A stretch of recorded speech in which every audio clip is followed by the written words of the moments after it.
Salut à tous, ravi de vous retrouver sur le plateau de Gym Tonic. C'est la 50e émission et nous sommes toujours aussi enthousiastes à l'idée de décrypter pour vous l'actualité de l'OGC Nice. Et pour cette 50e, eh bien, il nous fallait une nouvelle fois un invité exceptionnel et nous l'avons puisque nous sommes ravis d'accueillir Gaëtan Laborde. Salut Gaëtan. Salut. Merci d'être avec nous pour cette 50e. Avec plaisir. C'est un honneur pour nous de t'avoir sur ce plateau. Et autour de la table, cette semaine, la compo classique, on va dire, de Gymto, Vincent Menichini. Salut Vincent. Salut à tous. William Imbercé de retour de vacances, tout frais. Salut Mika. Salut mon Will. Et la légende. Salut. Philippe Kant, de bonne humeur, manifestement, pour cette 50e.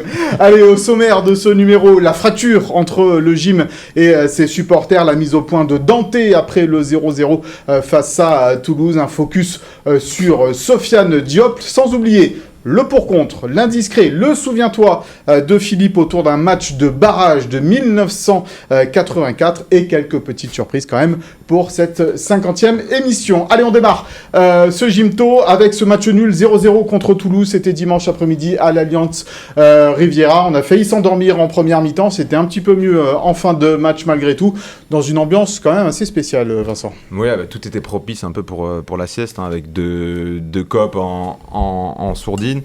Et deux équipes qui avaient plus grand chose à jouer, donc il a fallu du temps, je pense, aux joueurs pour se mettre réellement dedans. 15 heures, il a commencé à faire un petit peu les premières chaleurs, donc c'est vrai que jusqu'à l'heure de jeu on n'a pas vu grand chose, et sur la fin de match Nice aurait certainement dû l'emporter avec plus de réalisme, tout simplement. Gaëtan pourra évidemment en témoigner parce qu'il était au cœur de cette fin de match où il a eu cette énorme occasion, mais voilà, je trouve que c'était un match match de fin de saison entre deux équipes qui jouaient pour pas grand chose, donc c'était dur de se motiver, je pense. Gaëtan, tu nous as étonné parce que tu as loupé cette occasion, alors d'habitude ça pour toi c'est ficelle quoi. Ouais, c'est vrai, comme quoi le foot, il y a rien de facile. Moi j'étais très très déçu de l'avoir loupé, parce que déjà ça aurait permis, je pense, de remporter le match, mais voilà, c'est comme ça, le football c'est fait de... Voilà, des fois ça rentre, des fois ça rentre pas, mais... Voilà, le plus important, c'est l'action d'après et d'essayer de marquer les prochaines occasions. Allez, on va regarder les stats de ce Nice-Toulouse de dimanche après-midi avec une légère domination en termes de possession de balle pour l'OGC Nice, 51% contre 49%. Des occasions, il y en a eu 3 quand même pour les Niçois, 0 pour les Toulousains. Ça veut dire que malgré tout, Nice a dominé ce match. On l'a dit, hein, surtout dans la dernière demi-heure, avec en particulier ce poteau de Terem Moffi. Ouais, surtout, même, je dirais, dernière quart d'heure. Ouais. Surtout... On est gentil quand on dit demi-heure. Ouais, parce que franchement, il s'est pas passé grand-chose dans ce match. Et je vois 0 occasion manquée par Toulouse. Il y a des arrêts de Casper quand même, en fin de première période notamment. Alors, est-ce que des occasions sont des arrêts? Ouais, c'est des frappes. Ouais. C'est des belles situations. Ouais, c'est des situations. C'est vrai qu'il a été bon, Casper. Franchement, Toulouse a eu les meilleures situations pendant longtemps. Dante qui sauve sur la ligne à un moment. Ouais, ça, Oui, aussi. Ouais, donc tu es en train de nous dire que nos stats, elles sont complètement foirées. Bah, je sais pas. J'ai vu Dante sur la ligne. Vous avez vu le match? Non, ouais, sur la fin, ça aurait pu finir 1-0, ça aurait dû. Ouais. C'est dommage, mais c'est un peu, voilà, ça résume un peu la situation actuelle à l'OGC Nice, je pense. C'est le mal niçois de cette saison, un peu très bonne défense, mais Gaëtan sera là aussi pour nous en parler. Parfois des difficultés à mettre les occasions. Oui, il y a eu... Au niveau des offensives, il y a eu un peu de gâchis, un peu de déchets, mais bon, voilà, comme l'a dit Gaëtan, c'est le foot, c'est les occasions, c'est voilà, des fois avec le tandem avec Moffi, je sais pas qu'est-ce que Gaëtan pense. Sur justement, et tu sais ça, le manque de réalisme offensif. Toi qui as touché je sais pas combien de poteaux dans la saison, tu sais que à un moment donné, la réussite a fui un peu cette équipe. Ouais, bien sûr, on a manqué d'efficacité sur ce match de Clermont aussi. On a eu pas mal de situations où on n'a pas réussi à enfoncer le match. Mais voilà, aujourd'hui, on a des joueurs de haute qualité dans cette équipe. Terem a je ne sais combien de buts cette année, je crois qu'il a 17 ou 18, je crois. Donc voilà, ça peut arriver de louper des occasions. Comme je disais tout à l'heure, c'est tout rebondir, mais forcément, sur des matchs de Ligue 1, c'est forcément des éléments importants pour remporter les matchs. Il y a une difficulté à se motiver pour cette fin de saison, malgré tout, Gaëtan, parce qu'on a vu à Strasbourg, ça a été compliqué aussi. Le coach à Strasbourg, on prend ce but au début qui nous fait un peu de mal dans une grosse ambiance, avec une grosse ferveur. On a eu du mal à reprendre un peu le fil du match, parce qu'il mettait beaucoup d'intensité sur le début du match.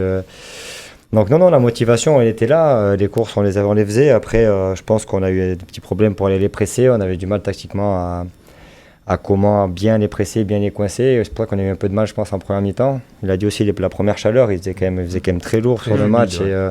Donc ça a été un peu dur de s'y mettre. Mais voilà, en deuxième mi-temps, je pense qu'on a réussi à un peu mieux les coincer avec des meilleures courses, avec plus d'intensité.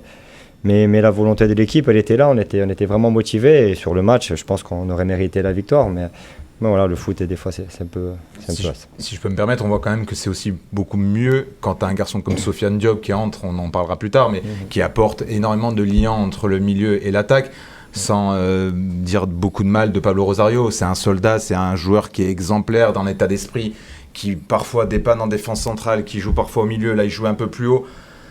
Alexis Beka, c'était sa première titularisation aussi en tant que milieu de terrain depuis pratiquement 6 mois. Ces deux garçons qui ont vraiment de l'énergie dans l'entrejeu, mais peut-être que pour avoir un jeu bien huilé à domicile, c'est plus compliqué. On a vu que Diop et Barclay, dès qu'ils sont rentrés, ça a apporté quand même, ça a élevé le niveau technique de l'équipe. Ouais. Mais il n'y a pas beaucoup de solutions aussi au milieu en ce moment, donc c'est aussi peut-être pour ça qu'en ce moment, c'est pas non plus très flamboyant. Gaëtan qui joue lui aussi pas mal sur le côté gauche, il rentre beaucoup à l'intérieur près de Mofi. Là, c'était Jordan Lotomba que j'ai pas trouvé non plus...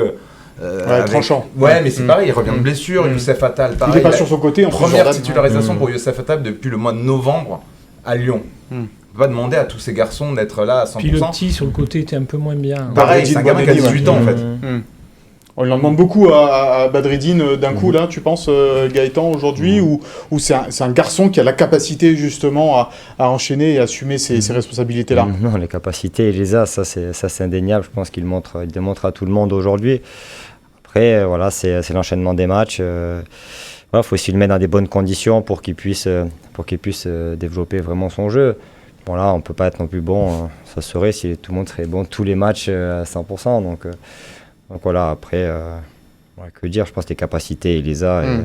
Et comme j'ai dit plusieurs costaud fois. aussi. Ouais, il est costaud, non, mais il a tout ce qu'il faut pour faire une très très belle carrière, mais une grande carrière. Après, ça sera à lui aussi d'aller chercher, de faire les efforts, tout pour pouvoir le faire. Effectivement. Alors, on parlait avec Vincent tout à l'heure de cette ambiance un peu spéciale à l'Alliance Riviera avec les deux COP, les Ultra Populaires Sud et les Northside qui étaient en grève des encouragements et même pour venir au stade.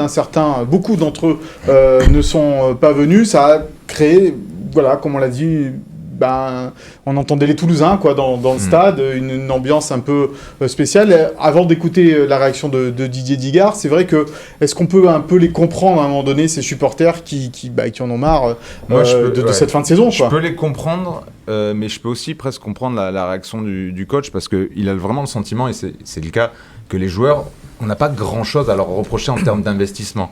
Même l'élimination contre Bâle, on ne peut pas dire que c'est un non-match et je ne les ai pas sentis vraiment... dans l'état d'esprit de complètement lâcher. Mais c'est un peu une réaction à la niçoise, c'est-à-dire que ce match contre Bâle, il a été présenté un petit peu comme le sommet de cette saison. En gros, si Nice passait, Nice était en demi-finale mais n'avait rien gagné. Par contre, si Nice était éliminé, c'était fini. La saison était complètement morte. Alors qu'il y avait encore quelques matchs à jouer, la situation, bien sûr qu'elle est pas top en Ligue 1, mais il y a encore des choses à aller chercher, des matchs à gagner. Je pense que vraiment le ras-le-bol, pour moi, il vient des dirigeants en fait, c'est surtout ça, c'est surtout eux qui sont pointés du doigt, et notamment la direction d'Ineos. Et c'est ce qu'a peut-être pas compris Didier Digard après le match, que c'était plus à chaud, que c'était plus une réaction contre le club plutôt que contre l'équipe et les joueurs. On va l'écouter justement, Didier Digard, cette réaction à chaud sur les non-encouragements du public niçois. Franchement, j'ai pas du tout compris. Après, je suis peut-être fou, sincèrement, mais pour voir les joueurs travailler au quotidien, ils ne méritent pas ça. Sincèrement, les joueurs ne méritent pas ça. Après, si c'est le staff ou moi, pas de problème. Mais les joueurs, ils ne méritent pas ça. Je les vois au quotidien, ils donnent tout pour le club, ils passent au travers de temps en temps, mais l'état d'esprit est ce que je pense réclament les Niçois, et c'est vraiment dommage. C'est décevant. Voilà, alors après, je peux comprendre qu'ils ne soient pas d'accord, qu'ils ne soient pas contents, il n'y a pas de problème, j'assume. Mais par contre, franchement, les joueurs ne méritent pas ça. De leur investissement, de tout ce qu'ils donnent. Moi, j'avais jamais vu ça ici. Pourtant, j'ai joué un paquet de maintien et sincèrement, j'avais jamais vu ça. On a toujours été unis, donc je suis déçu. Voilà, donc la réaction à chaud de Didier Digard après ce match face à Toulouse et cette fracture, cette cassure avec les supporters du gym. Will, est-ce qu'il a raison, Didier Digard, de protéger son groupe en tous les cas et de dire que effectivement l'investissement est irréprochable? Protéger son groupe complètement, c'est le rôle d'un entraîneur. Il protège son vestiaire, ça, il y a aucun problème. Par contre, je trouve que sa vision est trop réduite. Et là, il parle de la fracture avec les supporters, de la grève, juste à l'encontre de ses joueurs. Donc il dit, je comprends pas par rapport à mes joueurs, mais il faut prendre le club dans son ensemble. Les supporters, ils sont pas là que pour les joueurs. C'est un club, il y a des dirigeants, il y a un fonctionnement. Et je suis désolé, depuis l'élimination à Bâle, qu'est-ce qu'il y a de positif à l'OGC Nice? Des dirigeants Ineos qui sont complètement absents et qui sont obnubilés par Manchester United. Une affaire Galtier où personne n'a pris le courage de parler. Kefren Turam l'a d'ailleurs condamné. Dante qui dit ce qu'il pense aussi. On en parlera après. On en parlera après. Donc je pense qu'aujourd'hui, Digard, il doit voir au-delà de son groupe et de son effectif, il doit voir le fonctionnement du club. Et aujourd'hui, le club, il ne va pas dans le bon sens. Et donc, les supporters ont bien le droit de dire ce qu'ils pensent. Philippe, on sait que les supporters niçois ont des réactions parfois assez vives. On a été tous témoins parfois au centre d'entraînement à Charlermann de descentes de supporters comme ça pour remettre un petit peu les idées en place. On ne cautionne pas forcément. Le supporter niçois, il est quoi? Il est trop exigeant aujourd'hui ou très exigeant parce que... Il a toujours été exigeant, ouais. Toujours été exigeant, il a toujours demandé beaucoup, il donne beaucoup, donc il veut recevoir, ce qui est normal. Après, moi, je suis un peu comme Digard dans le sens où je vois pas ce que ça amène d'avoir fait cette grève. Là, c'est l'équipe qui a été pénalisée, c'est pas le club. Enfin, le club aussi, bien sûr, mais j'ai toujours un peu de mal avec les grèves.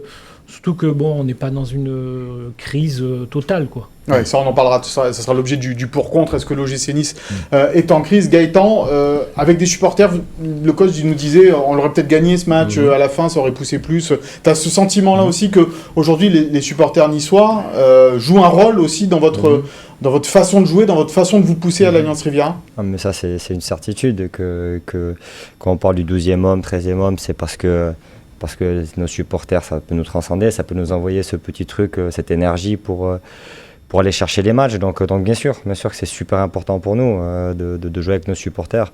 Maintenant, voilà, ils ont leur raison. Nous, bien sûr, si nous demandons à n'importe quel joueur, il va vouloir jouer devant ses supporters et leur faire plaisir. Vincent parlait de cette cassure après Bâle. Tu l'as ressenti aussi un petit peu comme ça? Les gens dans la rue, ils te disaient vous avez loupé le coche. On t'en a parlé aussi beaucoup? Bien sûr, mais tout le monde a été très déçu. Nous, les joueurs, les supporters, tout le monde. Je pense que ça c'est indéniable. Donc après, c'est difficile de se relever, mais il faut le faire. On l'a été, on est reparti au travail, à l'entraînement le lendemain, et puis on a bossé pour essayer de chercher des résultats. Mais voilà, tout le monde a été extrêmement déçu. Mais c'est vrai que être tous ensemble, c'est toujours ça le plus important, et être sentir soutenu, c'est aussi très important. Mais comme le disait Will, en fait, ce qui est dur, je pense, pour le staff et parfois les joueurs, et d'ailleurs Kefren Turam l'a dit, et William l'a rappelé à juste titre, c'est qu'ils ont un peu eu le sentiment d'avoir été abandonnés durant toute cette période. Et ils ont eu quand même la capacité d'inverser la situation après un début de saison très compliqué. On voit où sont des clubs comme Nantes, Strasbourg, c'est pas facile la Ligue 1. Et Nice a quand même réussi à aller un moment titiller ce top 5. Même nous, on y a cru un moment grâce à une série assez exceptionnelle. Le bilan du staff en place et même de la deuxième partie de saison, il est tout à fait convenable. Il y a quand même pas mal de points pris, des belles victoires à 31. Marseille, à Monaco, à Lens qui a perdu une seule fois cette saison à Bollaert, c'est contre Nice. Après voilà, c'est clair qu'il y a une énorme cassure après Bâle, mais ce qui est dur, je pense, justement pour le staff, c'est que à ses yeux, et notamment aux yeux de Didier Digard, il se donne vraiment les moyens de réussir. Et c'est vrai qu'ils ont le sentiment, voilà, c'est presque un cri du cœur aussi, pas à l'encontre des supporters, mais Didier Digard, il ne peut pas venir en conf après le match et dire en fait, moi, on m'a laissé complètement, on m'a complètement abandonné durant toute la période de l'affaire Galtier, alors que lui, il était complètement dedans. Garçon comme Kefren Turam également, Jean-Claire Todibo, qui sont les deux meilleurs joueurs, entre guillemets, de cette équipe. Donc voilà, il y a eu quand même beaucoup de faits qui font que le club, et surtout l'effectif, s'est senti un petit peu lésé. Comment les reconquérir, ces supporters, Will, aujourd'hui? Moi, je pense que c'est pas aux joueurs. Les joueurs, ils font leur taf. Je veux dire, s'ils avaient gagné 3-0 contre Toulouse, forcément, ça aurait ramené un petit peu d'élan pour les publics présents. Parce qu'il reste un match, on le rappelle, Nice-Lyon. Ouais. Quand même. Une belle affiche. En plus. Mais moi, je pense que vraiment, ce qui peut les réconcilier, c'est vraiment de la part des dirigeants. Qui est vraiment une prise de parole, un signal clair. Moi, je vais rappeler ce que dit Philippe, et rien de plus vrai. C'est quoi le projet Ineos ? Ça fait 3 ans, on attend encore, on ne sait toujours pas dans quel sens on va. Donc les joueurs, ils font ce qu'ils peuvent. Je trouve même que, comme l'a dit Vincent, moi je les félicite même pour la deuxième partie de saison. Didier Digard, le staff compris. Florent Ghisolfi pour son mercato avec Mofi et Ndaye Chimier qui ont apporté un plus. Donc moi, franchement, je pense que les supporters, c'est pareil. Qu'est-ce qu'ils ont à reprocher aux joueurs ? Pas grand-chose. Par contre, le club, là, aujourd'hui, on va en reparler dans le pour-contre. Mais où il va ? Mais tu passes pas loin de la catastrophe pour moi. Et on en avait parlé, je me rappelle, avec Will lors d'une interview avec un haut dirigeant de ce club. Et quand on avait dit attention, le maintien, ça peut aller vite en Ligue 1, on nous avait quand même ri au nez. Heureusement qu'ils ont réagi. Tu l'as assuré. Oui, mais tu l'as assuré pourquoi ? Parce que tu as fait quand même de grands changements. Ouais. Tu as changé de coach et tu as investi 40 millions au mercato d'hiver. Après, ça va très vite. Je suis complètement d'accord avec Vincent et William sur le constat du club. Il y a vraiment à 100%. Et sur les dirigeants. Mais après, je trouve que, je sais pas ce qu'en pense Gaëtan, je trouve que les derniers matchs, au niveau du rendu, au niveau du jeu, on a été déçus, quoi. On a été déçus contre Toulouse, on a été déçus à Strasbourg, on a été... ça a été tellement flamboyant dès l'arrivée du nouveau staff et avec toutes ces victoires consécutives, cette victoire à Monaco magnifique par exemple, aussi à Lens, comme le rappelait, contre Lille, que c'est vrai que on n'a pas compris ce qui se passait après. Toi, qui es à l'intérieur du groupe, comment tu as ressenti ce moment-là où il y a eu un peu de moins bien, le match nul contre Auxerre, contre... voilà. Non, mais il y a eu aussi un manque d'efficacité à un moment aussi, parce que des fois, tu faisais des bons matchs, mais tu marquais pas, donc derrière ça... Contre Paris, Contre Paris, tu fais un super match, tu dois gagner. Super match et tu le perds. Bon, il y en a eu quelques-uns comme ça, donc c'est assez... C'est assez délicat ces moments comme ça. Et puis surtout, tu n'as pas profité pendant de longues semaines d'un garçon comme Sofiane Diop, qui est censé quand même être un joueur un peu à part de cet effectif. On ne va pas revenir sur le cas de Nicolas Pepe, mais au final, ce prêt-là, c'est un échec assez retentissant. Mais c'est qu'un prêt. Oui. Donc d'ailleurs, heureusement que tu l'as pas acheté 40 millions. Mais voilà, ça fait quand même beaucoup d'éléments... Ça fait un effectif bancal. Ça fait un effectif bancal, ce que l'on dit depuis le début de cette saison. Effectivement, l'autre événement majeur, si on peut dire, de cette rencontre entre Nice et Toulouse, encore une fois dans l'après-match, c'est la mise au point du capitaine Dante en zone mixte. Vincent, raconte-nous en 2 mots un petit peu les coulisses, les genèses de voilà, cette mise au point de Dante avant qu'on l'écoute. Ouais, non, mais on est au stade et en fait, Philippe qui est en face de moi m'envoie la capture. En gros, il me dit sur Prime il a eu des mots forts, donc essayer de le faire réagir en zone mixte et donc Dante arrive rapidement et c'est vrai que nous ce match contre Toulouse il n'était pas d'un grand intérêt qu'ils nous disent voilà c'est un bon point ou pas un bon point, on s'en foutait un peu et du coup on est évidemment revenu sur ses propos et c'est vrai que pendant 5 minutes il a clairement affiché son point de vue et avec une lucidité assez remarquable, même si c'était à chaud, avec des mots pas forcément fort, mais voilà, il était très lucide sur la situation. Mais il n'a pas voulu non plus critiquer, c'était pas me pointer du doigt, dire Ineos c'est pas bien, c'était juste dire voilà, moi j'ai 39 ans, j'ai une expérience assez unique, j'aimerais pas qu'on refasse les mêmes erreurs que la saison dernière en fait. On va l'écouter. On va l'écouter Dante sur la longueur justement pour bien avoir le sens de tous ses propos. Le capitaine de l'OGC Nice donc en zone mixte après la rencontre face à Toulouse, sa mise au point. Il faut qu'on fasse une équipe assez forte au plus vite possible pour bien démarrer la saison. Cette saison, on le sait très bien, le dernier jour du mercato, il y a 6-7 jours qui partent, il y a 6 qui arrivent. C'est compliqué. Il faut simplement pas faire les mêmes erreurs. Si quelqu'un il veut, à mon avis, plutôt on organise les choses, mieux c'est. Parce que l'année prochaine, il n'y aura que 34 matchs. C'est-à-dire que les 4 premiers matchs, c'est très important. Après, moi, je leur laisse travailler parce que mon travail déjà, je dois constamment travailler pour toujours mieux faire. Mais c'est clair que si on veut arriver quelque part, il faut s'organiser, il faut anticiper les choses, il faut créer, il faut mettre les valeurs en place, l'organisation en place pour créer vraiment cet environnement des compétiteurs. Je me rappelle quand coach Favre est arrivé, dans 2 ans, 3 ans, on va être tous les temps constamment en Champions League, mais c'est pas comme ça. Le championnat français il est très difficile. C'est pas comme ça. Les gars, il faut le respecter quand même. Et en plus, on a perdu 10 jours, il y a 10 nouveaux qui arrivent. Je dis comme ça, plus ou moins, je sais pas combien exactement. C'est très difficile. Les équipes qui sont là, en demi-finale, des grandes compétitions, là, ils jouent ensemble depuis 3-4 ans. Nous, on vient d'échanger 10 jours et on va réussir ça facilement. Non, c'est pas ça. Il y a un manque de lucidité quelque part. Je suis désolé. Un manque de lucidité. Et pour être plus simple et plus concret avec vous, prenez les joueurs qui étaient constants cette saison dans le club. La réponse, vous allez trouver, est simple que ça. Une équipe compétitive qui va arriver, il va atteindre ses objectifs, il faut avoir au moins 12, 14, 15 jours comme ça.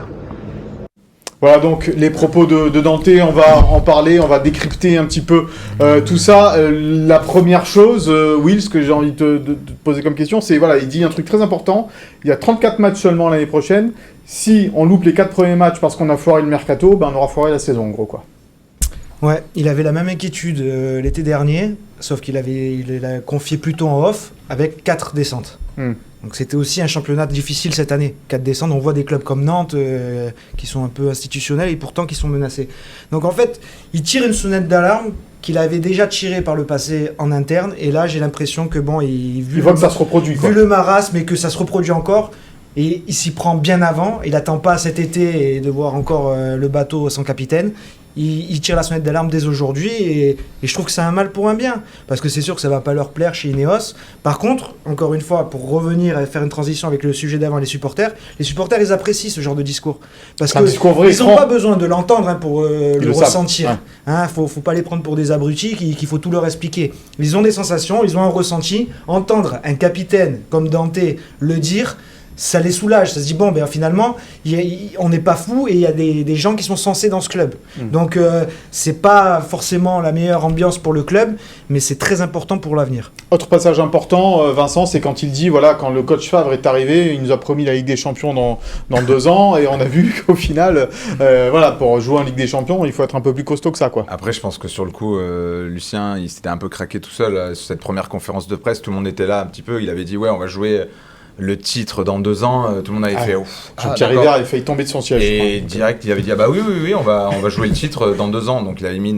une pression énorme à tout. Ce qui est intéressant, c'est pourquoi. Mais ça, on l'a déjà dit, parce qu'il avait été trompé sur la marchandise dès le départ, Lucien Favre. On lui a vendu un projet, ça va être, on va ouvrir les vannes, on va rapidement se taper la bourre avec les top. Franchement, tranquille, ça fait 4 ans qu'Ineos est là, c'est pas une franche réussite. Faut avancer, voilà, étape par étape, déjà aller chercher le top 5, se rapprocher de clubs comme Rennes, Lyon, être à la bagarre avec Lille, se rapprocher de Monaco, ce qui a d'ailleurs été un peu le cas la saison dernière. Mais voilà, faut pas non plus s'enflammer. Tout simplement, en fait. Philippe, sur les propos, est-ce qu'un capitaine doit dire ça aujourd'hui ? Moi, je pense qu'il a bien fait. Et il n'y a aucun dérapage dans ce qu'il dit. Il dit des vérités. Moi, je pense aussi, comme a dit William, qu'il le dit au bon moment. Donc, franchement, je le félicite d'être sorti du bois. Est-ce qu'il sera entendu ? C'est ça aussi la question aujourd'hui. C'est autrement moins perturbant un capitaine qui sonne un peu la révolte que des dirigeants qui disent rien sur des faits un peu plus graves. Donc j'aimerais bien voir les dirigeants actuels aller faire la leçon à Dante sur cette prise de parole-là, alors qu'il a raison sur tout. S'ils ont un petit doute, qu'ils réécoutent ce qu'a dit Kefren Turam, en fait. Il faudra juste le traduire en anglais, ce qu'il a dit. Dave parle très bien anglais. Jim parle très bien français. Parle très bien français. Non, mais en fait, ce discours, il transpire surtout l'amour du club. Vraiment. Absolument. C'est un discours de quelqu'un qui vit pour ce club, qui est amoureux de ce club et qui veut pas le voir en danger. Donc, franchement, des joueurs comme ça, il y en a d'autres, ils prennent leur salaire, puis ils attendent que la saison se passe, et puis si à la fin de l'année on descend, on aura un autre club qui viendra nous chercher, et puis voilà. Mais juste pour confirmer absolument ce que dit Will, juste après, Dante, il s'est rendu compte de la portée un peu de ses propos. Mais lui, ce qu'il voulait vraiment dire, c'était, moi, j'aime tellement ce club, je veux juste que ce club avance. C'est pas une critique vis-à-vis de Ineos, parce qu'il sait la chance que ce club a d'avoir un actionnaire aussi solide. Mais voilà, il est là depuis 2016, il a envie que ça avance, il a envie que le mercato soit carré, il a envie de savoir qui sera le prochain entraîneur, il a envie d'avoir des bons joueurs autour de lui, tout simplement. Gaëtan, sans te faire forcément réagir sur ces propos-là, mais sur Dante, l'homme, il est indispensable dans le vestiaire niçois aujourd'hui. Ça c'est une certitude, hein, c'est notre paille, c'est lui qui fait aussi le lien avec tout le monde, mais avant tout c'est un leader et il le montre au quotidien. Et c'est un compétiteur, un très très gros compétiteur, et je pense que dans ses propos, ce qu'il veut surtout, c'est une équipe de compétiteurs, avec 12, 13, 20 joueurs, que des vrais compétiteurs qui vont tout faire pour remporter les matchs et essayer d'aller chercher des belles choses. Donc voilà, aujourd'hui, c'est ça, il a une carrière qui est énorme, et c'est ça, les grands joueurs, c'est aussi, ils aspirent à ce que les autres, ils font aussi bien, mais surtout, je pense que c'est le côté mental qu'il veut chercher. C'est pas les qualités on l'a dans cette équipe, sur ça, il n'y a pas de problème, et il y a d'autres joueurs qui vont arriver avec des grosses qualités aussi, mais je pense surtout ce qu'il veut, c'est un gros état d'esprit, et je pense que c'est ce que veulent aussi les supporters, qu'on fasse des bons ou moins bons matchs. S'ils veulent surtout, c'est des joueurs qui se battent sur le terrain, qui se donnent tout, et qui sont devant des vrais compétiteurs. Et c'est on se l'aborde. Non, mais c'est ça. On se l'aborde. Aussi, c'est quelqu'un qui montre sur tous les matchs. Après, voilà, tu fais des meilleurs matchs, des moins bons. Ça, c'est comme je dis, c'est le football, mais il y a bien une chose que je pense qu'il veut, et si on veut vraiment faire une belle carrière, une belle saison, ce sera avec des compétiteurs qui vont tout donner sur le terrain. Sa prolongation, elle a été accueillie comment dans le vestiaire? Il était un peu chambré. On était tous contents, parce que c'est vrai que ça traînait un peu. Donc quand il est arrivé avec son maillot, on était tous fous, on a chanté, c'était un bon moment. Et même lui, sa réaction, c'était comme un gamin qui signait son premier contrat pro. Il arrivait tout fier avec le maillot, et j'ai l'impression que c'était un jeune gamin de 17 ans qui venait de signer son premier contrat pro, alors qu'il en a bientôt 40. Quelle fraîcheur. C'est beau, c'est ça. Magnifique. C'est quand même un symbole.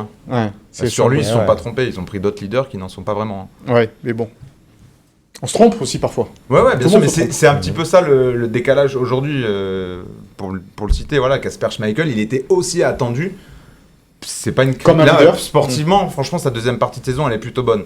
Mais quand tu prends Kasper Schmeichel, tu attends plus de lui. Ouais, c'est vrai que on va pas refaire le débat sportif parce que c'est pas si mal. Saison, le débat mais t'attends plus de lui en termes de leadership et d'exemplarité en fait. Bon, là où je vous attends sur un débat, sportivement, ça va. Il fait mal jouer l'équipe. En fait, pour moi, quand t'as un projet de jeu de l'OGC Nice, quand t'as un gardien qui t'oblige à défendre 10 mètres plus bas, c'est pas le bon gardien pour l'OGC Nice, je suis désolé. Mais de toute façon, je vais en reparler dans mon pour-contre. Eh ben justement, allez, la passe de William Humbercé, c'est l'heure du pour-contre, effectivement. Fort de tous ces éléments-là, la mise au point de Dante, la fracture avec les supporters, la cassure après balle, le silence des dirigeants, peut-on dire que l'OGC Nice est en crise? Alors, pas de résultat, parce que j'ai envie de vous dire 10e au classement, il y a des années où on aurait signé tout de suite. Voilà. Balance mes arguments. Je te balance pas tes arguments. Donc du coup, allez, je te laisse la parole. Vincent, est-ce que l'OGC Nice est en crise? T'as tout dit, hein. Moi je me rappelle, il y a une dizaine d'années, on suivait le club déjà et on jouait le maintien à la 38e journée. Mais c'était des maintiens, des fois tu perdais à Valenciennes et en fait tu te sauvais en Ligue 1 parce que dans le même temps Monaco perdait contre Lyon au Louis II. Donc ça c'était vraiment la crise. Je me rappelle à l'époque on préparait les papiers, l'option Ligue 1 et l'option Ligue 2. L'option Ligue 2 c'était un brûlot le truc. Si ça passait, on faisait la révolution, on attaquait les dirigeants, mais c'était autrement plus violent qu'aujourd'hui. Donc oui, certes, il y a une crise de croissance, Nice doit un petit peu se restructurer, mais ce qui me rassure, c'est que tu as des dirigeants quand même qui sont compétents dans ce club. Et je pense à Florent Ghisolfi, je pense à Fabrice Bocquet. Il y a aussi un président qui peut-être va retrouver un petit peu de pouvoir à un moment. Mais il y en a d'autres qui doivent se mettre de côté, tranquillement. Voilà, ils représentent une certaine... Voilà, c'est le clan Ineos, mais voilà, il faut laisser les gens compétents faire, et c'est ce qui me rassure, parce que voilà, Florent Ghisolfi a prouvé, notamment à Lens, qu'il avait la capacité de créer une vraie équipe de compétiteurs, et c'est ça qui me rassure. Oui. Oui, il y a eu des crises de résultats bien plus fortes, mais aujourd'hui, c'est pour moi, personnellement, je pense que c'est une vraie crise de gestion, en fait. Quand on voit l'effectif aujourd'hui, les problèmes qu'il y a eu dans la saison, devoir faire jouer des jeunes comme Amraoui, Mendy, qui n'étaient pas prévus pour ça, ça rappelle que l'été dernier, on a construit un effectif complètement bancal, avec des personnes qui ne connaissent rien au football. Donc je rappelle Dave Briceford, qui était associé avec Ian Moody, qui était un consultant externe, donc quelqu'un qui n'a aucun amour pour l'OGC Nice. On lui a demandé de faire un taf, il était payé pour ça, il l'a fait, tant bien que mal, mais il s'en fiche après de l'avenir du club. Et alors, quand on pensait, juste avant le mercato d'hiver, que le club prenait la bonne direction avec Florent Ghisolfi, avec Fabrice Bocquet, avec des gens qui étaient installés au bon poste, aujourd'hui, qu'est-ce qu'on entend? Que c'est pas eux qui sont les premiers décideurs, c'est qu'il y a encore Dave Braceford derrière qui a des idées avec Jim. Mais attendez, ils sont là pour quoi en fait? Pour se faire plaisir? Ou vraiment pour travailler pour l'OGC Nice d'un point de vue sportif. Ils veulent prendre des compétences et derrière ils les utilisent pas et ils font un peu ce qu'ils veulent. Donc aujourd'hui on se retrouve dans un club avec des joueurs qui critiquent les dirigeants. On en a deux, Thuram, Dante. On a des joueurs qui savent pas de quoi sera fait l'avenir. On a un entraîneur qui sait pas de quoi sera fait l'avenir. On a un Florent Ghisolfi qui ne sait pas qu'est-ce qu'il pourra faire cet été, quels moyens il aura. On va où? Le championnat il est fini dans 2 journées. Eh ben, je sais pas comment on prépare la prochaine. Des vacances revigorantes pour moi, oui. Alors là, il était chaud. Hein, tes arguments m'ont convaincu. Je suis désolé, mais moi, ça m'a convaincu. Philippe, est-ce que ça t'a convaincu? Qui t'a convaincu? Mais les deux, hein, en fait, parce qu'en fait, c'est une continuité tous les deux. Mais parce que ils sont pas. Ils disent c'est pas, compliqué d'être en désaccord total avec lui. C'est ça. Non, mais c'est compliqué. Non, mais c'est pas une crise. De toute façon, il t'en met une si t'es pas content. Non, mais ils disent un peu la même chose, c'est la continuité. Hein, et puis voilà, c'est une crise de riches. Hein. Voilà, il y a des clubs qui vont attention, il y a des clubs qui vont gicler en D2. Et si on se met à la place de Florent Ghisolfi et qu'il constate que vraiment cet été ils prennent un entraîneur dont ils voulaient pas, ils prennent 2-3 joueurs dont ils voulaient pas, qu'est-ce qu'il fait? Il passe à la donne d'émission et il s'en va. Oui, c'est vrai, mais c'est pas encore la tendance pour avoir un petit peu de remontée d'informations. Pour l'instant, notamment Florent Ghisolfi reste quand même très optimiste. Ça, c'est important de le dire. Il a pas encore totalement perdu espoir en ce projet-là. Et donc, c'est quand même, on a le droit de dire que c'est plutôt rassurant, en effet. Parce que si demain, Florent Ghisolfi, en effet, quitte le club, ça pourrait devenir un petit peu délicat. Gaëtan, il doit complètement halluciner, se dire quoi? Un club en crise qui est 10e, toi qui as joué parfois le maintien avec Montpellier et ces choses-là, avec Bordeaux, tu fais un club 10e qui est en crise. Bon. Non, je pense pas qu'on est en crise. Je pense surtout aussi ce qui est positif, et je pense Flo doit penser un peu comme moi, c'est la deuxième partie de saison qui est quand même intéressante, qui est bien. Je pense en termes de points, on doit être 5e ou 6e équipe à avoir pris le plus de points depuis qu'il y a le nouveau staff. Donc ça veut dire quand même que tu as le niveau, tu as la qualité dans cet effectif pour pouvoir taper ce haut du classement. Après, je pense que Flo, il arrive aussi en plein milieu d'une saison un peu compliquée. Donc voilà, je pense qu'il va falloir un peu de temps aussi pour qu'il prenne la main sur l'équipe et qu'il fasse vraiment tout ce qu'il aura envie de faire. En tout cas, j'espère qu'il aura les clés pour pouvoir faire ce qu'il a vraiment envie de faire, parce que la compétence, c'est quelqu'un de très compétent. Et surtout, il veut aussi des joueurs avec beaucoup de... comment ça s'appelle? D'état d'esprit irréprochable. Donc sur ça, je pense que ça va... Les supporters, en tout cas, il va essayer de ramener des joueurs qui ont des vraies valeurs, en tout cas. Voilà ce qu'on pourrait dire donc sur le GC Nice en crise ou pas dans ce pour-contre. On en parlait tout à l'heure. C'est vrai que la rentrée de Sofiane Diop face à Toulouse nous a fait regretter son absence par des blessures cette saison. Et c'est pour ça qu'on se dit vivement un peu la saison prochaine pour Sofiane, Vincent. Ouais, surtout qu'en plus, j'ai pas le sentiment qu'il soit à 100%, loin de là. Il était pas sur une jambe lors de son entrée, mais même à 50%, il arrive quand même à faire de grosses différences. Il est toujours bien placé, il a toujours la bonne course au bon endroit, mais là en ce moment il lui manque encore peut-être les derniers appuis pour mettre un but ou faire une magnifique passe D. Là, ce ballon qu'il met pour Mofi, c'est une passe D de grande classe. À un moment il se retrouve face à la cage dans les 6 mètres. Je pense que s'il est à 100%, c'est cadré ou ça fait but. Mais ouais, c'est un joueur, évidemment, tu mets pas 20 millions d'euros et tu t'offres pas un tel contrat à un joueur moyen. Donc voilà, il a des responsabilités et il devra les assumer, entre guillemets, la saison prochaine. Mais c'est un joueur de talent. On va regarder les stats de Sofiane Diop cette saison. C'est vrai, tronqué par les blessures pour l'ancien joueur de l'AS Monaco, avec 26 matchs seulement joués, 2 buts, 4 passes décisives, 18 tirs, oui. C'est peu quand même pour un joueur sur qui on a investi beaucoup. Ouais. Même sans les blessures. Les blessures, en fait, c'est difficilement occultable. En fait. Ouais. C'est vraiment un paramètre parce que, outre les matchs que tu rates, quand tu reviens, il faut retrouver du rythme. C'est l'enchaînement qui te permet vraiment de retrouver ton niveau. Je pense que Gaëtan va pas me contredire. Mais c'est vrai que donc, les blessures lui ont vraiment pénalisé. mais je suis quand même extrêmement déçu de Sofiane Diop cette année. Comme Nicolas Pepe, c'est 2 joueurs qui étaient censés amener vraiment quelque chose, du liant surtout, technique dans le jeu.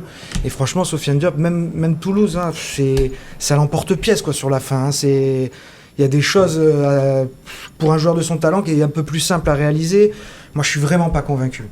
L'OGC Nice doit compter sur Sofiane l'année prochaine, bien évidemment. Il a dit, on va l'entendre dans un instant, il restera. Mais c'est vrai que c'est un pur talent qui doit maintenant prouver aussi sur la longueur. Bien sûr. Bon, le talent, je pense que tout le monde est d'accord autour de la table pour dire qu'il a beaucoup de talent. Après, c'est les blessures, comme tu as dit. Il revient. En tout cas, il ramène beaucoup de fraîcheur en ce moment. Je trouve que c'est bien, il est bien. Même en poste de 8, je trouve qu'il est super intéressant aussi. Donc voilà, et bien sûr l'année prochaine, et je pense que même lui, ça lui tiendra vraiment à cœur de faire une très très bonne saison, bien se préparer. Je crois qu'il a aussi pour objectif, là il y a l'Euro, Espoir, tout ça, donc ça aussi ça va le tenir jusqu'à la fin de saison et le motiver encore plus pour être bien et essayer de mettre les blessures derrière lui. On va l'écouter, Sofiane Diop, c'était la semaine dernière en conférence de presse, le milieu de terrain de l'OGC Nice. Je ne suis pas forcément content de cette première saison. J'ai eu beaucoup de blessures à répétition. Ça fait partie de l'apprentissage aussi. Je le prends comme ça. Ça ne m'était pas arrivé auparavant. Maintenant, ça arrive et c'est arrivé et j'espère que ça n'arrivera plus. Mais sur le plan personnel, j'attends beaucoup mieux de ma part et je bosse au quotidien pour hausser le curseur sur le terrain et en dehors. Donc déçu, mais elle a été riche en apprentissage.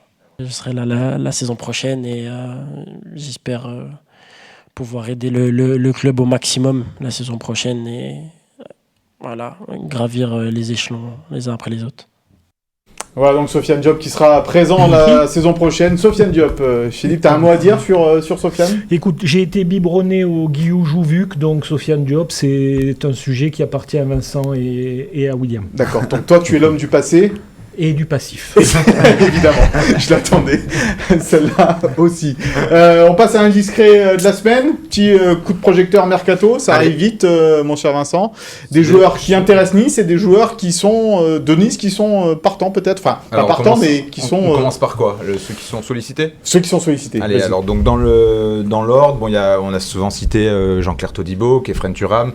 Des deux, c'est peut-être Kefren Turam qui est le plus proche d'un départ parce que c'est lui qui a pour l'instant vraiment les top clubs qui l'espèrent. Todibo, ça va peut-être s'ouvrir lors du prochain mercato, mais il espère lui aussi les top, mais il faut voir s'il les aura. C'est-à-dire que tu es en train de me dire que s'il n'a pas un top, il quittera pas Nice, c'est ça ? Est-ce qu'il n'a pas tout intérêt à refaire une très grosse saison à Nice pour aller viser, quand je dis le top, c'est un United ou un Liverpool qui suit attentivement ses performances.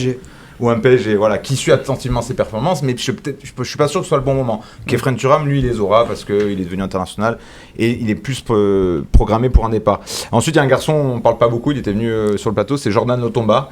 Il lui reste 2 ans de contrat, il réalise certainement sa meilleure saison sous le maillot du gym et il intéresse pas mal de clubs, et notamment en Angleterre, Crystal Palace, qui le suit de près, et en Allemagne, c'est le club de Wolfsburg qui aime bien le garçon. Est-ce que c'est pas le moment de le vendre parce qu'il y aura la possibilité de récupérer une belle indemnité parce que c'est un garçon...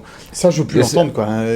Quand tu es Ineos, j'ai récupéré une belle indemnité sur Lotomba. Ouais, t'as raison. Non, mais surtout, je te rejoins, c'est que c'est le latéral le plus fiable de cet effectif. Oui, tu sais c'est compliqué. Il va être là se blesser régulièrement. Absolument. Donc là, c'est juste des informations que je te donne. T'as le droit de toutes les commenter. Et ensuite, au niveau des arrivées, il y a un garçon qui plaît énormément à l'OGC Nice. Et c'est dommage que le club soit actuellement dans une période de flou. C'est Enzo Lefebvre. Qui était tout proche de s'engager l'hiver dernier avec Nice, mais Nice avait privilégié la piste Mofi et Loïc Ferry n'aurait jamais lâché le président de Lorient, et Enzo Lefebvre qui avait donné son accord pour rejoindre le GC Nice. Aujourd'hui, on est au mois de mai et il y a plusieurs clubs qui sont sur ce dossier, qui est l'un des meilleurs milieux de Ligue 1, et Nice a pris du retard parce que Nice n'a pour l'instant pas de projet à proprement parler. Mais Nice ne perd pas espoir et a encore des atouts pour revenir dans la course sur un Euro qui finira au mois de juillet. Et il y a aussi, pour finir, le Ludovic Blas de Nantes qui va certainement descendre ou pas avec Nantes, mais il y a des chances, qui est un joueur qui plaît beaucoup à l'OGC Nice. Et qui a un bon de sortie en plus, lui. Qui lui reste un an de contrat, ce sera beaucoup moins cher que la saison dernière, et qui lui, pareil, est très attentif au projet niçois. Et ne serait pas contre de rejoindre l'OGC Nice. Quand tu entends ces noms, Blas, Le Fait, ce sont deux joueurs qui ont du ballon. Là, tu te dis, putain, ils vont mettre galette. Là. Ouais, non, c'est des super joueurs. Et puis, ça fait quelques années qu'ils prouvent maintenant en Ligue 1. Ils ont été sollicités, ça fait quelques étés aussi. Ils sont sollicités, ils sont restés dans leur club. Et je pense que pour eux, c'est peut-être aussi le moment d'aller voir quelque chose de nouveau. Donc voilà, mais forcément, c'est des super joueurs, ça. C'est indéniable. Pour finir sur Le Fait, la concurrence elle est rude parce qu'il y a plein de clubs étrangers. Il y a Lyon, il y a Rennes, il y a Lille, il y a Monaco. Et Nice a pris du retard parce que Nice, pour l'instant, n'a pas... Était en avance, mais a pris du retard. Était clairement en avance et aujourd'hui a du retard parce que c'est compliqué de présenter un projet. Mais bon, dans le foot, tout va vite. Mais il aura peut-être Manchester United dans quelques semaines. Pas d'infos d'ailleurs, en fait, messieurs. Ça pourrait accoucher... fin de semaine. Ouais, fin de semaine. Ils sont toujours très confiants. Alors, est-ce qu'on nous dit ça pour exciter les Qataris? Mais en tout cas, aujourd'hui, on m'a encore dit qu'ils étaient très confiants. Ah, tu penses que la presse est instrumentalisée Je pense que par moment, on peut, C'est étonnant. Moi, je vois difficilement les Qataris perdre l'affaire. Bon, allez, on va passer, on l'a dit, c'est la 50e émission de Gym Tonic et les équipes vous ont préparé un petit best-of rapide de l'émission préparé par Sophie Lancé et Philippe Bertini. Regardez. Salut à tous, très heureux de vous accueillir sur le plateau de Gym Tonic, la nouvelle émission du groupe Nice Matin.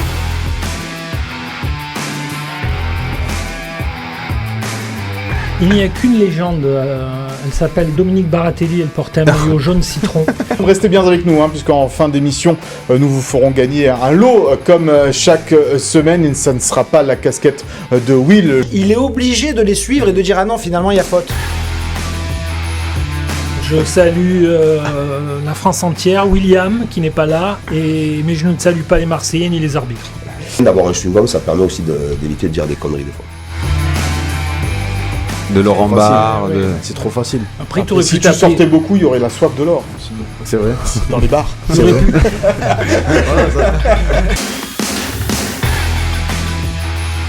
C'est une sorte de crâne, merci. C'est le jubilé. Quand il bouge comme ça un peu, tu vois, tu vérifieras, c'est qu'il veut arrêter l'émission.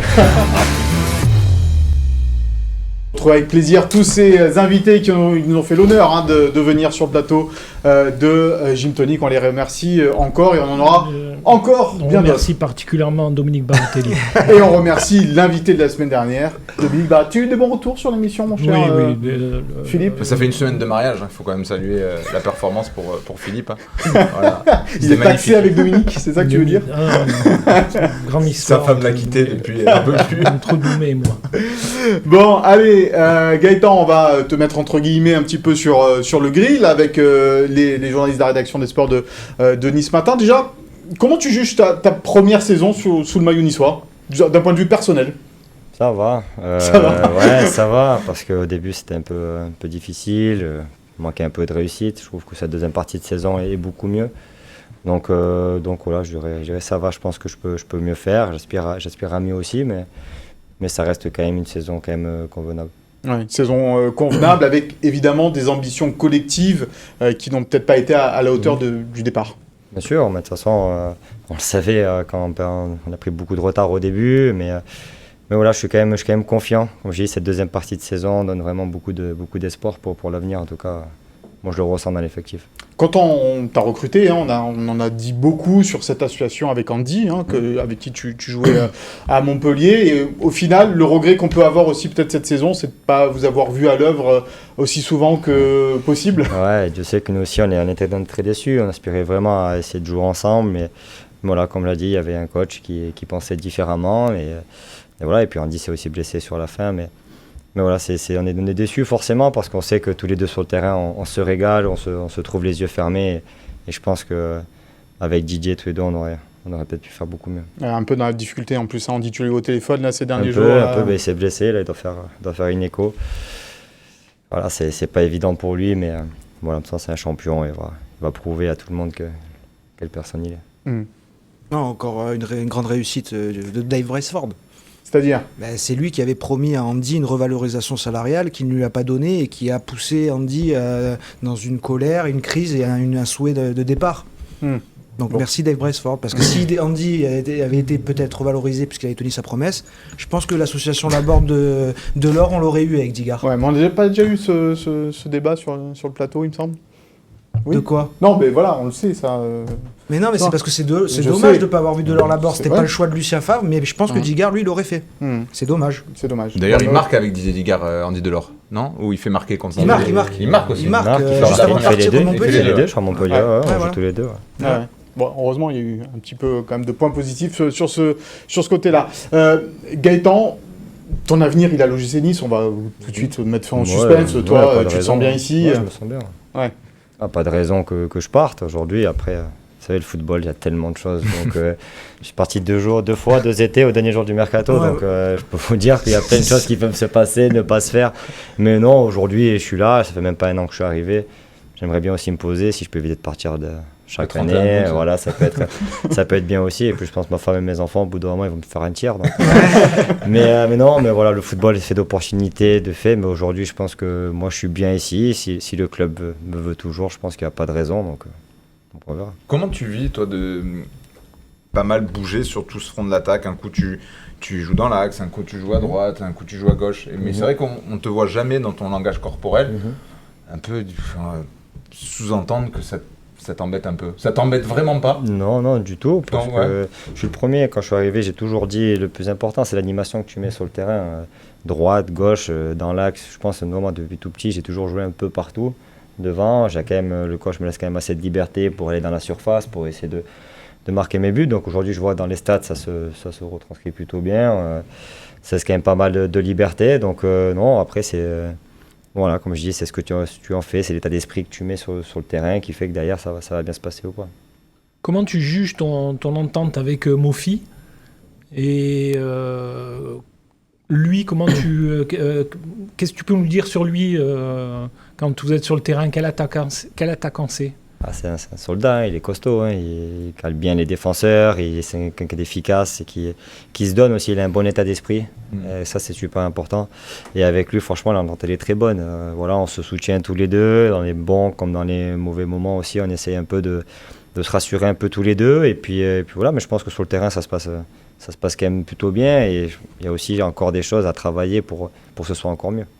Oui, parce que lui, il arrive en cours de route quand même, Terem Mofi, on l'oublie, mais il a quand même marqué plein de buts.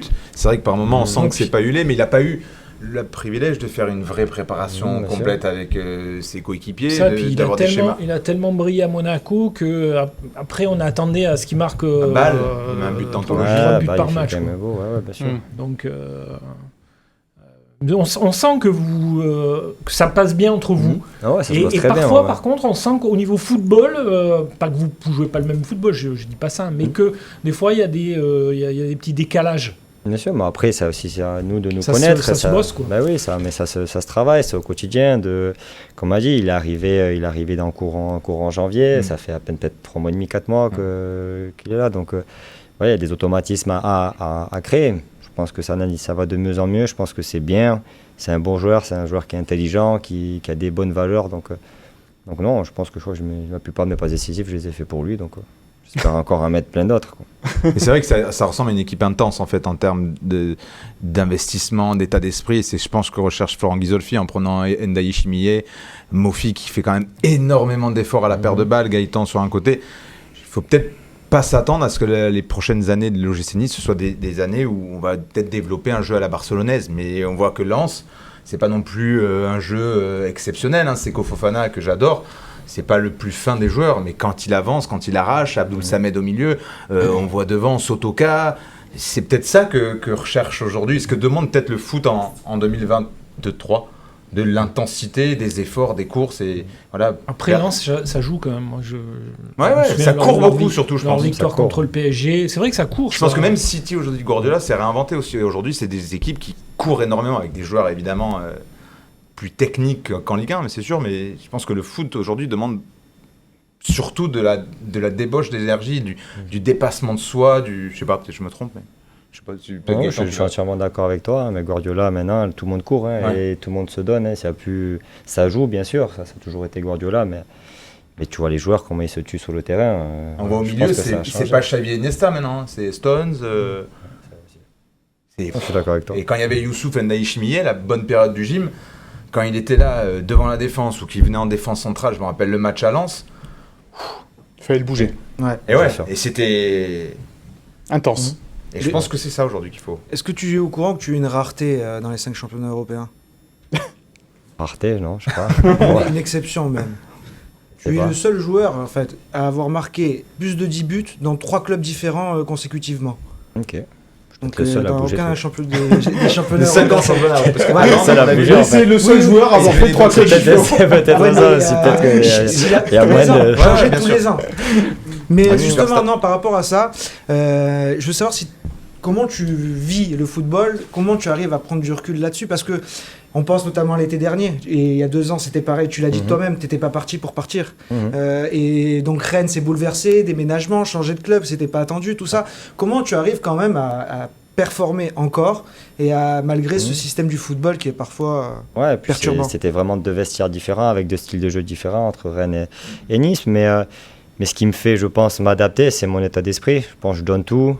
J'essaie d'être attentif à tous mes coéquipiers, savoir comment ils jouent, de quoi ils ont besoin, est-ce qu'ils préfèrent que je joue comme ci, comme ça. J'essaie de faire au maximum. Et puis je pense généralement dans la vie ou dans tout, si tu donnes tout sur le terrain, tu essaies de tout donner, généralement au moins tu as plus de chances que ça se passe bien quand même. On en parlait tout à l'heure de cette affaire Galtier. Alors je vais pas te faire réagir sur le fond évidemment, puis en plus tu n'étais pas là la saison dernière, donc raison de plus. Mais sur le côté, est-ce que ça vous a pas bouffé au final cette double confrontation face à Bâle? Bouffé, je sais pas, mais c'est sûr que c'est tombé, pas forcément tombé dans la meilleure période, mais je pense que c'était sûrement fait exprès. Ça c'est.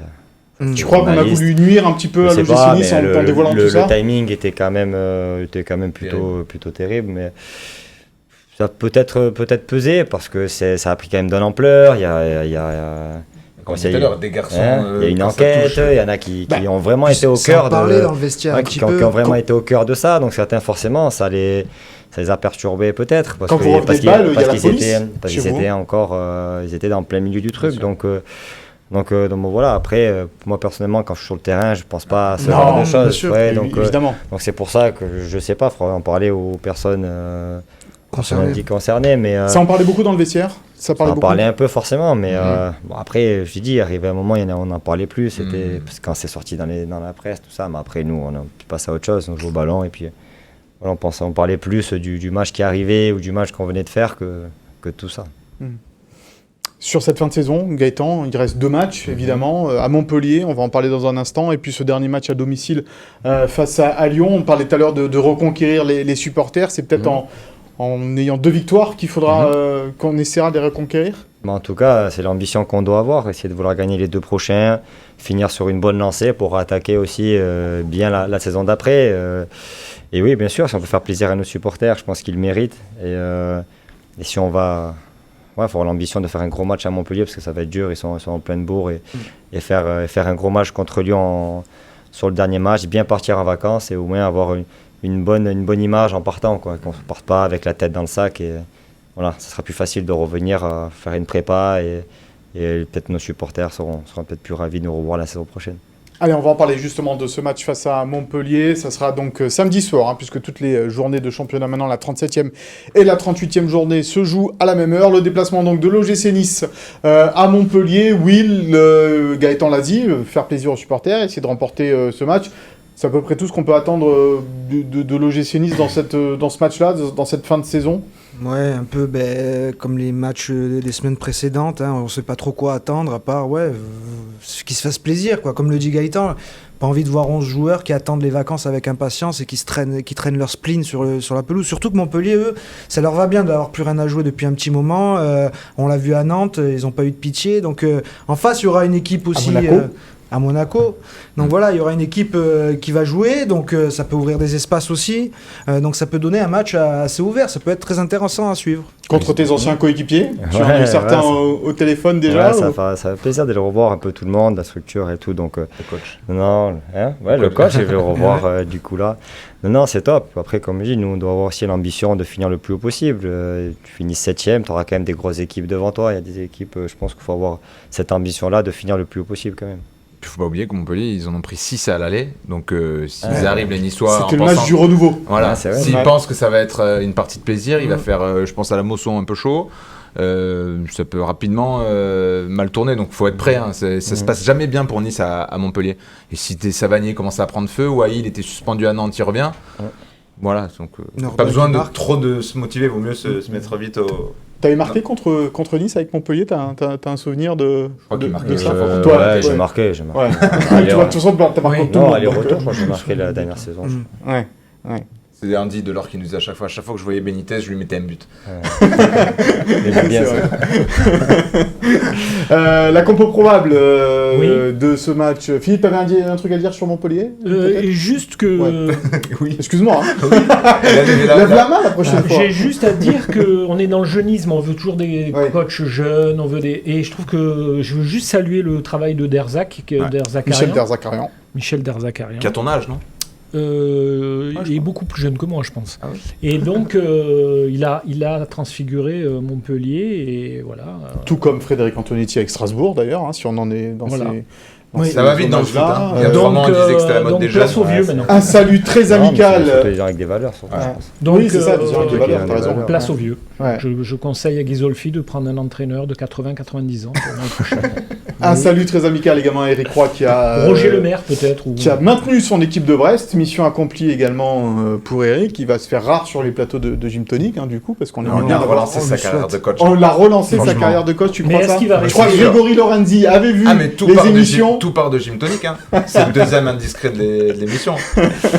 Mais est-ce qu'il va rester à Brest? Il y a des chances. Il y a des chances. Il a envie. Il cherche du terrain à Brest, il sera un peu moins bien sur la côte. Lui aussi, il a bien réussi sa mission. Bravo à ces coachs-là qui ont assuré le maintien de leurs équipes. Tu as raison de le souligner, Philippe. Il n'y a pas que des coachs jeunes. Il y a aussi des coachs un peu plus expérimentés qui font le job. La compo probable, donc, de ce Montpellier-Nice, on va donner la parole à Gaëtan. Il va nous dire si c'est la bonne. On est un peu tôt, là, quand même. Franchement, c'est pas du tout. On est resté, donc c'est pareil, même schéma, 4-3-3. On reste sur l'équipe qui a fini le match contre Toulouse, avec Youssef Attal malgré tout sur le côté droit qui redémarrerait, Todibo Dante dans l'axe, Lotomba donc sur le côté gauche. Bon, peut-être Melvin Barr qui a fait plutôt une bonne entrée contre Toulouse, c'est à souligner. On l'a assez malheureusement critiqué pour dire quand il fait une très bonne entrée, des bons centres aussi. T'es pas d'accord? Mais oui, il est en mode grognon. Hicham Boudaoui évidemment dans la défense, devant lui donc voilà une touche technique. Diop, Barclay, je suis pas sûr que ce sera ça parce qu'il va falloir courir au milieu avec Chotard, Ferry, Savanier. C'est un peu avancé sur Barclay, je pense, mais bon. Oui, devant, Bonani. Un peu enflammé là. Bonani. Ouais, peut-être Barclay sur le côté, Rosario pour sur le côté, et sur donc devant en pointe Terem Moffi, à gauche Gaëtan Laborde ici présent. Après on est mercredi, c'est assez difficile de vous donner une compo probable pour le samedi. Je pense que même le coach il a pas en tête encore. Surtout il a Clairefontaine. Il a Clairefontaine pour son BEPF. BEPF, effectivement. Non, c'est le BEPF. On passe au cadeau de la semaine et on a un super cadeau pour cette 50e émission à vous faire gagner. C'est le maillot dédicacé, hop, il est là, de Gaëtan Laborde, numéro 24. Pourquoi le 24 d'ailleurs? Parce qu'il restait que ça Non, du tout. Parce que quand j'étais au Red Star, ça s'est plutôt bien passé. Puis après, voilà, on est quand même assez superstitieux dans le foot. Donc, généralement, ça se passait plutôt bien. À Montpellier, t'avais le 24 J'avais le 10. Ah ouais. Ça se passait bien aussi. Mais... À Rennes, t'avais combien? 24. Ah voilà. Donc changer l'an prochain ou non? Non, je pense garder mon 24, c'est très On est bien. bien, ce maillot numéro 24. Et on peut quand même signaler que ça part d'une initiative personnelle on a de demandé, Gaëtan. donc c'est Gaëtan qui est Si venu on n'a avec le pas maillot. à chaque fois un maillot pour chaque joueur invité, c'est parce que c'est où le joueur arrive avec son maillot ou on l'a pas. Bravo. Gaëtan est arrivé avec son joueur, Non, avec son parce que maillot. c'est- Merci Gaëtan. Et donc, pour cela, pour gagner ce maillot de Gaëtan Laborde, il faut pronostiquer, vous en avez l'habitude, le score de Montpellier-Nice avec le nom débuteur et le hashtag Gymtonic sur les réseaux sociaux. Oui, Non, Philippe. je voudrais juste te dire que moi je préférais quand c'était de 1 à 11. Les numéros À la Coupe de France. Ouais, c'est- Non, mais de 1 à 11 tout le temps. Ouais. Tout le temps, voilà. Bon, maintenant ils ont des numéros, mais je préférais de 1 à 11. T'arrives Je mieux à tenais- les retenir. Allez lire. Je tenais à le souligner. Eh ben, merci pour ta remarque, De mon rien. cher Philippe. Eh ben, justement, c'est ton moment, Philou. Le souviens-toi. bêtisier. À de la semaine. Colombe. Le souviens-toi de la semaine. Il n'y en a plus. C'était le petit best-of tout à l'heure, une merveille. Alors là, j'ai pris des notes. Hein. C'est quoi, Racing Paris? Alors là, tu nous as sorti un match Alors, alors j'ai là- sorti un match de barrage. de barrage. 1984, c'est quand même pas, on est quand même pas à l'ère c'est des, pareil, c'est des rugby. diligences. C'est au rugby, là. Il n'y a que vous qui êtes né en 84. Moi, j'étais né en 84, effectivement, j'avais 6 ans. Voilà. Ouais. Vous, Non, t'es non. pas non, Non. voilà. Moi, C'était un j'avais- projet moi- affectif. moi, en 84, j'avais déjà tout connu, les femmes, tout ça. Donc, mai 1984. Donc Nice est en deuxième division. J'ai écrit parce que bon, Ouais. c'est compliqué. T'as la mémoire qui flanche. En deuxième division, à l'époque, il y avait deux groupes. Le groupe A, A, le groupe. groupe B. Donc Nice avait Et fini... 20 équipes dans chaque groupe. Non, hein. mais si tu commences à me couper... Non, mais c'est important de le Ça dire. va être T'avais infernal. 40 équipes en deuxième division. 40 équipes. Ouais, ouais. C'était divisé en zones géographiques C'était A un et B ou western. pas? Donc, Nice était dans le groupe D2A. Fini, à la fin du championnat, ils finissent deuxième, derrière l'OM, hélas. Qui L'OM. Donc, ils font un... Parce que là, il y avait pré-barrage, Ouais. barrage. Ouais. Donc, ils font un pré-barrage contre Le Havre. Là, je vous parle du mois de mai 1984, un mois meurtrier. Donc, pré-barrage contre Le Havre, qui était troisième du groupe B. Match au Ré, puisque Nice était deuxième et Le Havre troisième. Un match de fou. Le Havre menait 3-2 et Nice gagne 4-3 après prolongation. Un match exceptionnel. Donc, Nice joue le barrage de montée et d'accession en D1 contre le Racing Paris. Le Racing... L'ancêtre du Matra Racing. Voilà. Mais le Racing Paris qui venait d'être racheté par Lagardère. D'accord, donc il s'appelait pas encore Matra. Matra, il s'est appelé Matra quand il est monté en première division. Donc, à l'aller... Non, mais tu te moques. C'est Vincent qui fait des clins d'œil. Bon, d'accord. À l'aller, au Stade du Ré, Nice gagne 2-0. Les buteurs Je les ai pas. Nice gagne 2-0. Un penalty de la tête, je crois. Et le deuxième but, je sais plus. Donc Nice gagne 2-0. À l'aller. À l'aller. Au match retour, donc Amitrano, Dédé Amitrano, Dans le but. en état de grâce. Et, Comme souvent. Comme souvent. Et Marguerite, Gilbert Marguerite, un attaquant. Ah oui. Dur celui-là. Vous vous rappelez de Gilbert Ouais. Marguerite? Mon père m'en a beaucoup parlé. Mais il était pas Bon, terrible. Gilbert Marguerite marque pour Nice à la Ouais. 47e. Il marquait pas souvent lui. Non, il marquait. Ouais. 1-0, Nice mène 1-0. Et là, un orage, mais un orage de folie. Ouais. Un truc, même après les Niçois avaient dit, Tempête. c'était Lagardère qui avait, je sais pas comment il avait fait pour déclencher un orage. On avait dit, Ah oui, ça on vient, l'avait Il y avait dit. déjà des complotistes. Ah, on les l'avait complotistes de l'époque. On l'avait dit, un orage surréaliste à la 47e. Bon, Marguerite marque. L'arbitre arrête le match. Match à rejouer, combien de temps après? 3 jours après, je crois. Match à rejouer toujours à Colombes. Au stade Jean Bouin, le stade, je ne me rappelle plus. Match à rejouer. Première mi-temps hachée, horrible. Horrible match. Et Larsson, qui était un attaquant niçois, qui voyait que d'un œil, marque 1-0. Non, il avait des lentilles, je crois. C'est vrai, hein. Marque 1-0 pour Nice. On est qualifié, on monte Ouais, on monte en c'est D1. fait. Eh ben non. Un vol manifeste. Hein. L'arbitrage, Qui j'ai pas noté le nom de C'était pas l'arbitre. Wurtz encore. Donc, 82e pénalty pour le Racing, un partout. Mengual égalise un but Guy superbe. Mengual. Guy Guy Mengual. Mengual. Ouais, ouais. Il avait fait mal à Nice. Il égalise, mais vraiment un but superbe. Il faudrait que vous le voyiez sur Internet. T'as pas la cassette Comment ça s'appelle? La VHS, t'as pas? Non. Donc, Il égalise. L'arbitre refuse le but. Personne, même aujourd'hui, on ne sait toujours pas pourquoi. Non. 88e, pénalty sur Larsson. L'arbitre ne le siffle pas. 89e. Tu t'es embrouillé dans tes notes, ça y est. Non, j'avais dit qu'il y avait un pénalty pour Racing 1-1. Oui, tu l'as dit, t'inquiète pas. Le vrai pénalty. Il va durer 8 ans, souviens-toi. Ça va être terrible. 89e. Le Racing reprend l'avantage, 2-1. Après un but, il avait un centre, le gars il centre, mais le ballon était sorti. Arrêt de jeu interminable. Et Ben Mabrouk, après avoir... Ali Ben Mabrouk. Oui, après avoir poussé 2 joueurs de Nice en pleine surface, marque 3-1. Terminares 3-1. Les Niçois pensent avoir gagné et monté, puisqu'avec le match, le but compte...